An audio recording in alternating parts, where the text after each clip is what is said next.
Sa kabila ng nagdaang bagyong Pablo, hindi nagbago ang presyo ng mga bilihin sa ilang pamilyan sa Metro Manila. Maging ang mga saging na mula sa Davao Province na isa sa matinding sinalanta ng bagyo, nananatili ang presyo. Ang may balita, hatid ni Claire Delphine. Malayo man sa Mindanao, apektado pa rin ng nagdaang bagyong Pablo ang mga nagtitinda ng saging dito sa Sampaloc Market sa Maynila.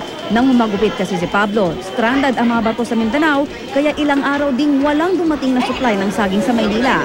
Kaya naapektuhan ang hanapbuhay ng mga tindera ng saging. Ayon kay Aling Francia Villa, lahat ng paninda niyang saging lakatan galing sa Davao Provinces. Nang makarating na ang barko kahapon, ang naging problema naman, marami na ang nabulok. Kahit konti ang supply, di naman daw nila pwedeng taasan ng presyo. Nananatili pa rin daw ito sa 35 pesos per kilo. Apektado. Pagka nahinog yan at hindi nabili, mabubulok, malulugi kami.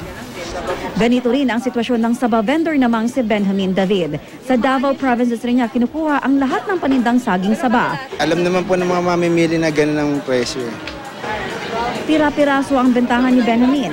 Nananatili pa rin daw ito sa dating presyo, 1 hanggang 3 piso ang piraso, depende sa laki. Dito sa Sampaloc Market, bukod sa saging, hindi rin gumalaw ang presyo ng iba pang bilihin, gaya ng mga gulay na galing lang sa Luzon. Ang talong 50 pesos ang kilo, ang palaya 45, ang kangkong at pechay 5 piso ang tali. Ang mga pangsahog sa ulam tulad ng sibuyas at bawang, 80 pesos ang kilo. Kamatis, 30 to 40 pesos ang kilo. Ang isda naman, wala rin daw paggalaw sa presyo. Ang bangus, 130 to 140 ang kilo. 90 naman ang tilapia at malalaking galunggong. Ang mga karne, steady din ang presyuhan. 140 pesos ang kilo ng manok, 170 to 180 ang baboy. 280 naman ang laman ng baka. Claire Delphine, GMA News.